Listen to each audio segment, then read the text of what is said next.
Nous sommes allés à Pouzzols inaugurer donc 5 logements très jolis avec une architecte féminine. Voilà, et je trouve que il y a cet aspect pratique, pragmatique du logement, reconnu aussi par les locataires, mais aussi par les élus de la commune, et on ne peut que s'en féliciter. Il y a des jeunes du village qui ont pu s'installer, avoir un joli appartement pour eux, quoi.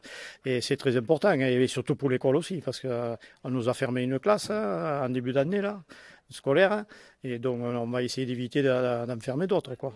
Les gens sont très contents, ça coûte moins au niveau chauffage, isolation, c'est bien isolé et tout. Bon, c'est vrai qu'ils ont gagné en confort, énormément en confort, quoi. Nous arrivons à La Redorte avec un programme, vous voyez, de 25 logements. Donc il va y avoir 10 logements collectifs et ensuite le reste en logement individuel. Alors ça part du T2 au T5. Et je trouve que c'est aussi très sympa avec des garages sur les logements individuels. Et puis dans toutes les pièces, il y a des grandes fenêtres. C'est vraiment très ajouré et ça permettra aux familles qui viendront habiter dans ces logements de bénéficier de cette clarté. Pour nous, c'est une bouffée d'oxygène hein, puisqu'on a un manque crucial de logements, à la fois pour les jeunes couples qui veulent s'installer, mais aussi les personnes qui ont des difficultés à accéder à la propriété ou à accéder à des locations.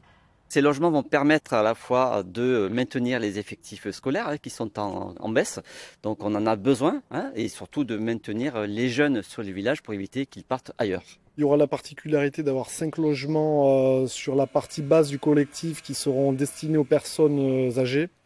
Ce qu'on a voulu faire, c'est une mixité sur l'opération par sa typologie et sa forme urbaine, de manière à répondre à l'ensemble des besoins de la population.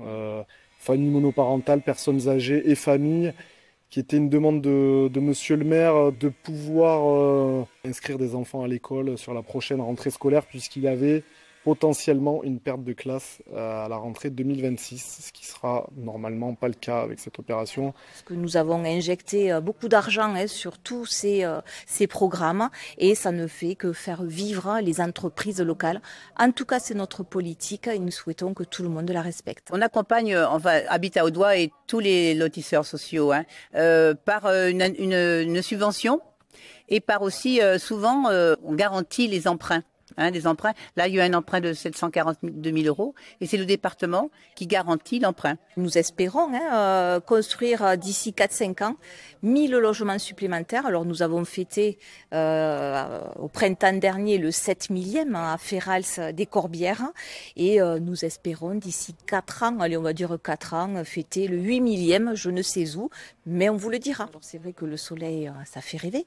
On a la mer qui n'est pas très loin, la cité, mais en tous les cas 12 000 demandes de logement qui n'ont pas pu être honorées.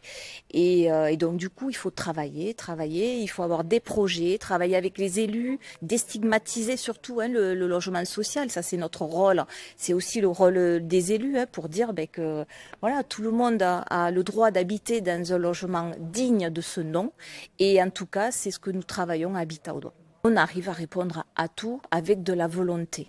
Voilà, et avec des partenaires forts, que l'un des partenaires, bien évidemment, c'est le département de l'Aude, qui nous aide beaucoup, les agglos, les maires, évidemment. Et donc, oui, effectivement, nous sommes dans 107 communes, et donc nous travaillons aussi bien sur des programmes tels que ici à La Redorte, les 25 logements, mais aussi nous sommes en capacité d'aller sur des toutes petites communes.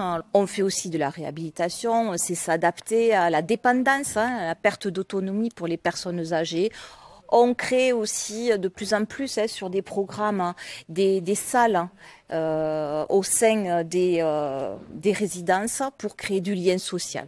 Voilà, donc vous voyez que Habitat Audois a de la ressource. En tout cas, on est là pour les Audois et les Audoises qui ont besoin de se loger dignement.